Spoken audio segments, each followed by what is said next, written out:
बृहन्मुंबई महानगरपालिका शिक्षण विभाग वर्चुअल ट्रेनिंग सेंटर द्वारा मैं भारती सरोदे आपका स्वागत करती हूँ। नमस्ते बच्चों, कैसे हो? मैं हूँ आपकी हिंदी की टीचर भारती सरोदे। नमस्ते मेरे प्यारे बच्चों, आज हम छठी कक्षा के सुलभ भारती का अभ्यास करेंगे। आज दूसरी इकाई में स्वयं अध्ययन 2 ये जो घटक दिया है, इस घटक के अंतर्गत हम आज एक सुंदर कहानी सुनेंगे, पढ़ेंगे और लिखेंगे। तो आओ देखते हैं स्वयं अध्ययन 2। देखो बच्चों, कितनी सारी कहानियों की पुस्तकें। आपको कहानियां पढ़ना, कहानियां सुनना बहुत अच्छा लगता है ना? तो आज हम कहानी पढ़ेंगे, कहानी सुनेंगे और साथ साथ कहानी लिखेंगे भी। तो आओ देखते हैं स्वाध्याय। चित्र वाचन करके अपने शब्दों में कहानी लिखो और उचित शीर्षक बताओ। तो आओ पहले चित्र देखते हैं। ये है आज की कहानी के चित्र। आओ एक एक चित्र के बारे में थोड़ी जानकारी लेते हैं। देखो, ये है पहला चित्र। क्या दिखाई दे रहा है चित्र में? एक चित्रकार प्रकृति का चित्र निकाल रहा है। ये है दूसरा चित्र। अब क्या दिखाई दे रहा है इस चित्र में? चित्रकार के सामने एक शेर आकर खड़ा हो गया है। इस चित्र में क्या दिखाई दे रहा है कि शेर चित्रकार के सामने बैठा है और चित्रकार चित्र में शेर का चित्र भी निकाल रहा है। ये है चौथा चित्र। अब चित्रकार चित्र निकाल रहा है और शेर पीछे मुड़कर बैठा है। ये है पांचवा चित्र। इसमें क्या दिखाई दे रहा है बच्चों? कि चित्रकार नाव में बैठा जा रहा है और शेर उसे देख रहा है। और ये है छठा चित्र, जहां ये जो चित्रकार है शेर से बहुत दूर निकल आया है और कितना खुश दिखाई दे रहा है। तो इन सारे चित्रों के आधार पर आज हमें कहानी लिखनी है। इस कहानी द्वारा क्या सीख मिलती है यह भी बताना है और साथ ही साथ इस कहानी को उचित शीर्षक भी देना है। तो आओ आगे कहानी लिखते हैं।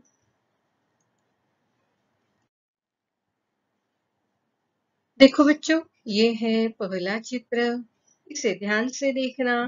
चित्र में आपको क्या क्या दिखाई दे रहा है बताना। तो यहाँ एक पेड़ के नीचे चित्रकार चित्र निकालने के स्टैंड पर कैनवास रख के चित्र निकाल रहा है। उसके सामने क्या है? पहाड़ है, बड़े बड़े पेड़ है, जंगल जैसा दिख रहा है और सामने ही नदी बह रही है। तो यह चित्रकार इस प्रकृति का सुंदर चित्र निकाल रहा है, हूबहू चित्र निकाल रहा है। यह बहुत बड़ा घना जंगल लगता है। तो आओ चित्र में दिखाई देने वाले इन बातों से हम कहानी लिखना शुरू करते हैं। तो आओ कहानी लिखना शुरू करते हैं। हम चित्रकार का नाम किरण रख देते हैं। एक चित्रकार था, उसका नाम किरण था। वह प्रकृति का प्रेमी था, अतः उसके चित्रों में प्रकृति का प्रेम झलकता था। एक दिन वह घने जंगल में चित्रकारी करने पहुंचा। वहां पहाड़, नदी, घने वृक्षों की अद्भुत छटा को देखकर वह प्रसन्न हो गया और चित्र बनाने लगा। देखो तो, ये है अगला चित्र। चित्रकार अपना चित्र बनाने में व्यस्त था। वो इतना दंग हो गया था चित्र बनाने में कि उसे पता ही नहीं चला कि उसके सामने कब एक शेर आ गया है। जब उसने शेर की तरफ देखा तो मन ही मन घबरा तो गया होगा, लेकिन उसने धीरज नहीं छोड़ा। शायद उसने उस शेर से कहा होगा कि देखो भाई, मैं तो चित्रकार हूँ, मैं हूबहू चित्र निकालता हूँ, मैं आपका भी चित्र निकाल दूंगा। बस आप थोड़ी देर के लिए यहाँ बैठ जाओ, मैं आपका चित्र निकालता हूँ, उसके बाद चाहे तो मुझे खा जाना। इस तरह से बात की होगी शायद शेर से, और शेर भी चित्रकार की इस बात को मान गया होगा। तो चलो, यही हम आगे कहानी में लिखते हैं। चित्रकार अपनी चित्रकारी में व्यस्त था। इसी बीच वहां एक भूखा शेर आ पहुंचा। शेर को सामने देखकर चित्रकार मन ही मन घबरा गया। शेर चित्रकार को मारकर खाने ही वाला था कि चित्रकार को एक युक्ति सूझी। चित्रकार ने शेर से कहा कि वह एक चित्रकार है, यदि शेर उसे मौका दे तो वह शेर की एक सुंदर तस्वीर बना देगा। इसके बाद शेर चाहे तो उसको खा सकता है। शेर को चित्रकार की बात जच गई। वह चित्र बनवाने के लिए तैयार हो गया। देखो तो, यह अगला चित्र है। शेर किस तरह चित्रकार के सामने बैठ गया है और चित्रकार ने भी हूबहू शेर जिस तरह बैठा हुआ दिखाई दे रहा है उसका चित्र निकाला है। लेकिन क्या सच में वह शेर को घबरा नहीं गया? शेर से डर नहीं गया है? शायद डर गया है, लेकिन मन ही मन सोच रहा होगा कि इस शेर से कैसे छुटकारा पाए। तो आओ, इस बात पर हम आगे कहानी को लिखते हैं। थोड़ी देर में चित्रकार ने शेर की आधी तस्वीर बना ली। उसने अपनी योजना के अनुसार शेर से कहा कि उसकी आधी तस्वीर बन चुकी है। यदि वह पीछे की तरफ मुड़कर बैठ जाए तो शेष चित्र भी पूरी तरह तैयार हो जाएगा। देखो तो, चित्रकार के कहने के अनुसार शेर पीछे मुड़कर बैठ गया है और चित्रकार चित्र तो निकाल रहा है। तो क्या वह पूरा चित्र निकालेगा या उसके योजना के अनुसार वहां से निकल पाएगा, शेर से अपना बचाव कर पाएगा? तो आओ, इस बात पर हम आगे कहानी लिखते हैं। शेर चित्रकार की बात मान गया। अब वह पीछे की ओर मुड़कर बैठ गया। देखो तो, पहले शेर चित्रकार के सामने बैठा था, अब चित्रकार की बात मानकर वो पीछे मुड़कर बैठ गया है। देखो, ये थोड़ा अलग चित्र दिख रहा है। यहाँ क्या दिखाई दे रहा है चित्र में? तो चित्रकार नाव में बैठा जा रहा है और शेर उसे नदी के दूसरे तट से देख रहा है। नदी के दूसरे किनारे से वह चित्रकार को देख रहा है। तो क्या हुआ होगा बच्चों? ये चित्रकार शेर के चंगुल से कैसे बच निकला है? तो आओ इसके बारे में भी हम कुछ कहानी लिखते हैं आगे। किसी भी चित्रकार उचित मौका देखकर नदी में मौजूद एक नाव में बैठकर वहां से भाग निकला। शेर बड़ी देर तक पीछे की ओर मुड़कर बैठा रहा। जब शेर को कुछ आहट ना मिली, तब उसने पलट कर देखा तो चित्रकार गायब था। उसकी चित्रकारी के सारे सामान वहीं जमीन पर पड़े थे। अब ये चित्र देखो बच्चों, क्या है? चित्रकार नाव के सहारे दूसरे तट पर पहुंच जा रहा है। अब वो शेर से बिल्कुल दूर है। उसकी जान बच गई है, इसलिए वह कितना खुश दिखाई दे रहा है और बड़ी जल्दी जल्दी वह अपने घर की ओर जाने की कोशिश कर रहा है। अब शेर उसके पीछे नहीं आ सकता है। इस बात की उसको बहुत ही खुशी हुई, यह उसके चेहरे से दिखाई दे रहा है।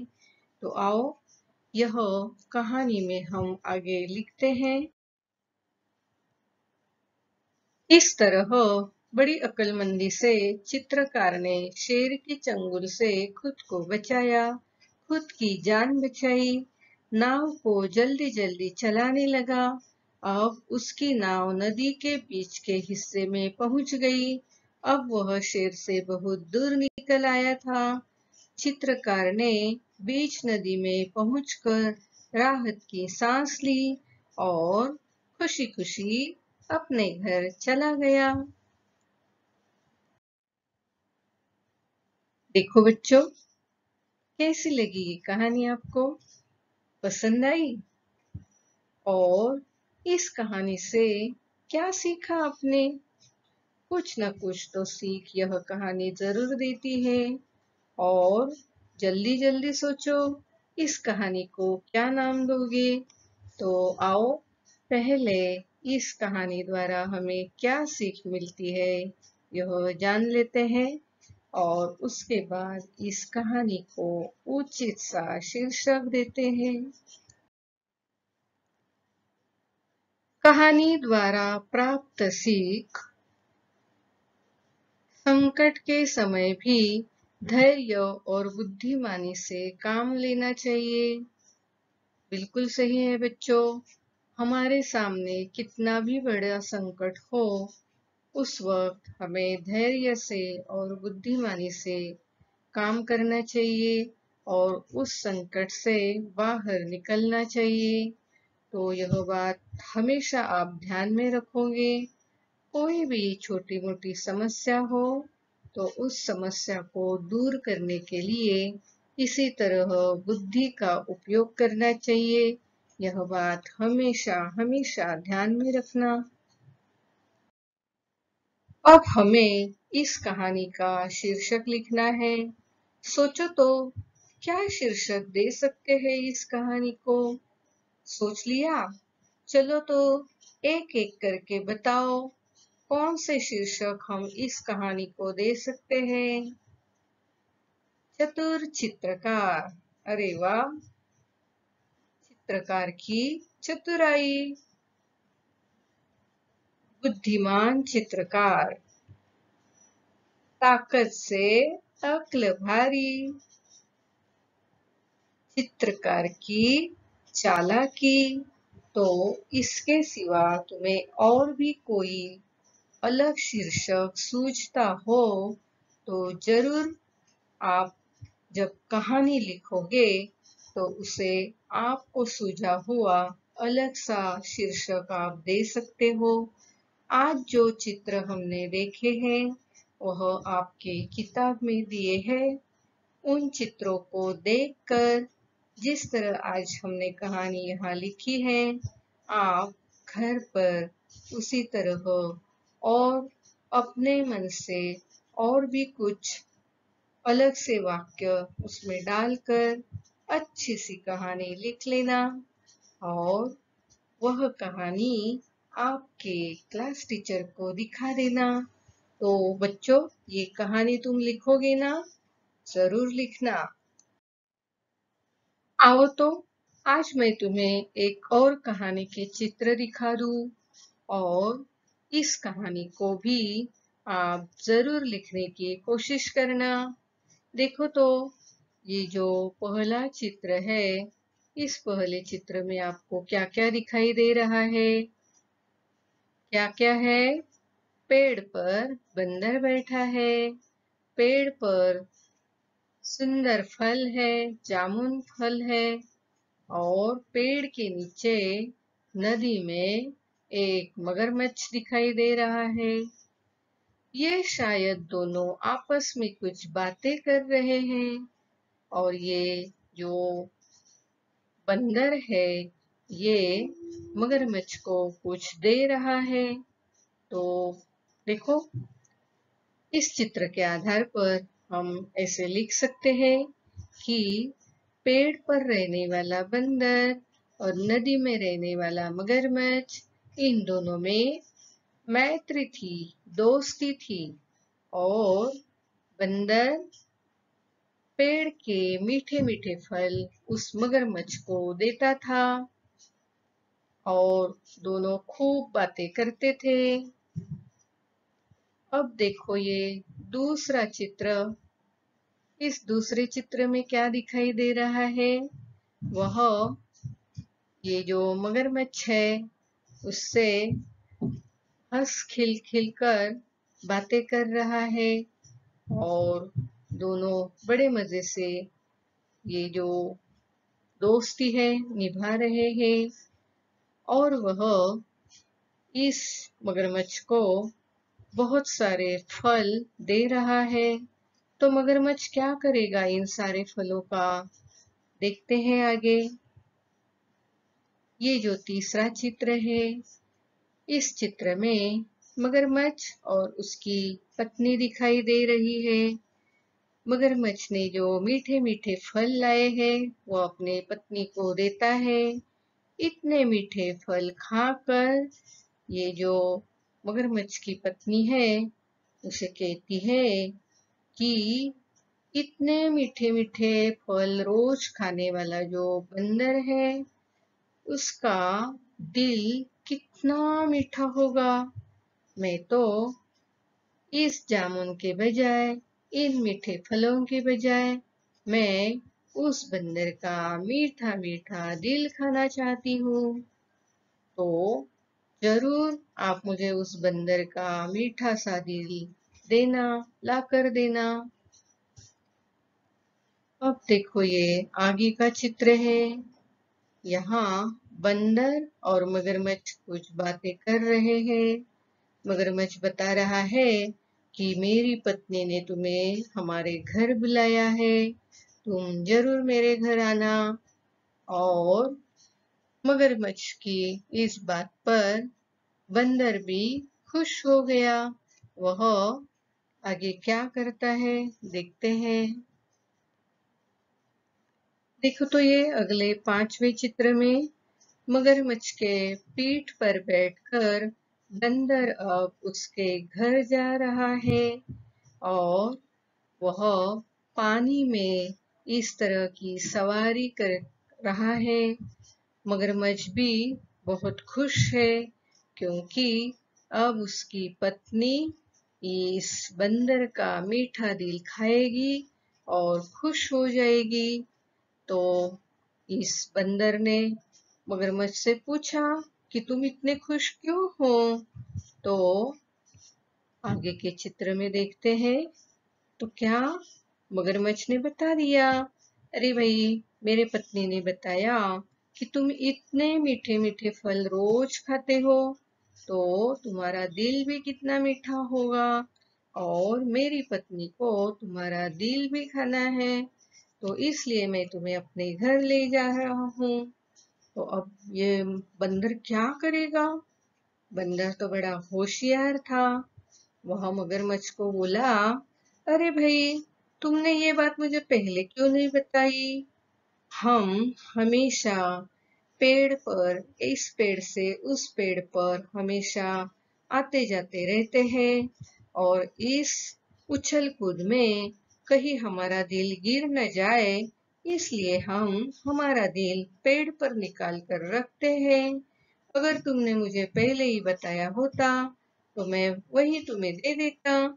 यह बात सुनकर फिर मगरमच्छ क्या हुआ, थोड़ा निराश हो गया और बोला, चलो फिर हम उस पेड़ की ओर जाते हैं, तुम वहां से अपना दिल लेना और फिर हम हमारे घर जाएंगे।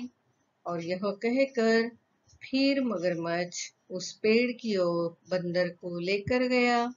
अब जैसे ही नदी का किनारा आया तो बंदर उछलता हुआ पेड़ पर चढ़ बैठा और वहां से बोला, धोखेबाज, तू मुझे मारना चाहता है?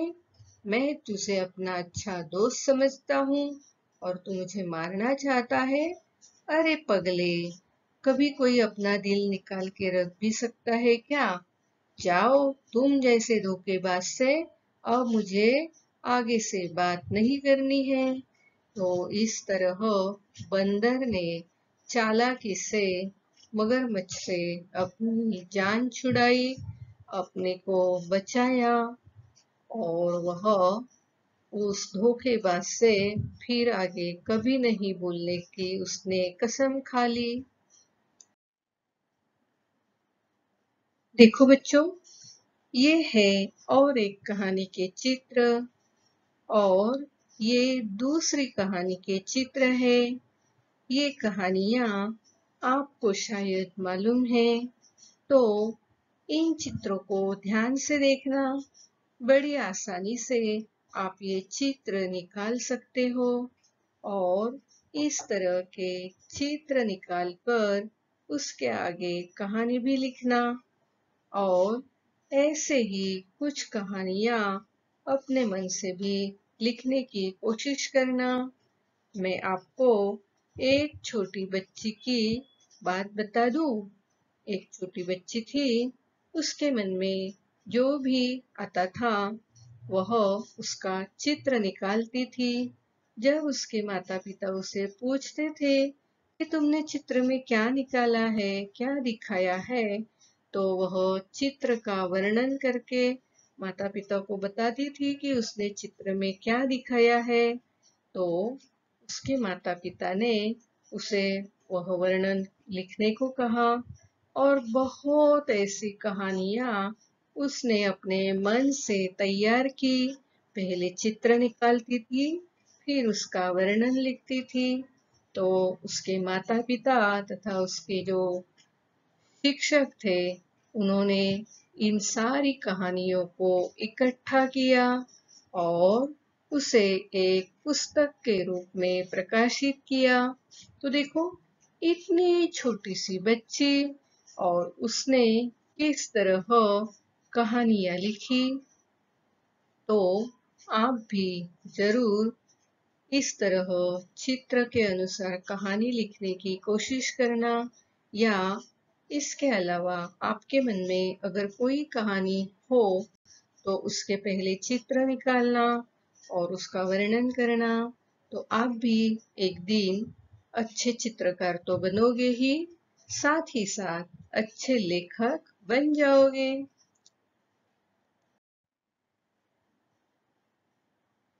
प्यारे बच्चों, आज हमने चित्र के आधार पर कहानी लिखना सीखा है और मैंने आपको स्वाध्याय के तौर पर कुछ और कहानियों के चित्र दिए हैं।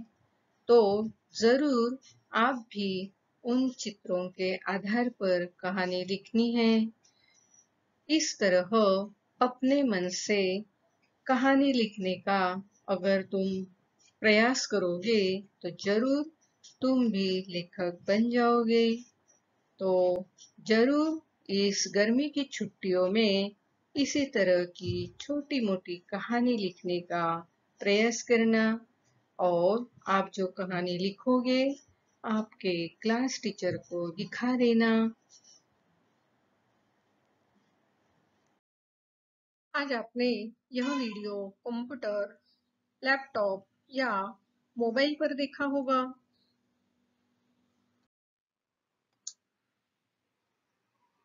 वीडियो के नीचे आपको इस तरह का एरो दिखाई देगा।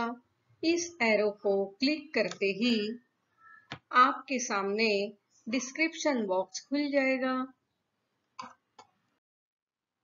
डिस्क्रिप्शन बॉक्स में आपकी कक्षा, विषय, घटक तथा शिक्षक का नाम होगा और साथ ही आपने जो वीडियो देखा है उस पर आधारित कुछ प्रश्न होंगे जिसके उत्तर आप अपने कॉपी में लिखना है। और हाँ, साथ में ही एक गूगल लिंक दी गई है। इस लिंक को क्लिक करके जो फॉर्म आएगा उसे आपको भरना है। इस तरह का गूगल फॉर्म आपके सामने खुल जाएगा जिसे क्लिक करके भरना है और अंत में यह जो सबमिट का बटन है उसे दबाना है। इस लिंक को क्लिक करके गूगल फॉर्म जरूर भरना। और हाँ, अगली बार वीडियो देखने के लिए छठी कक्षा का ये थंबनेल जरूर याद रखना। मेरा ये वीडियो आपको जरूर पसंद आया होगा तो लाइक कीजिए, शेयर कीजिए और सब्सक्राइब कीजिए। मेरा ये वीडियो ध्यान से देखने के लिए आप सभी को बहुत बहुत धन्यवाद।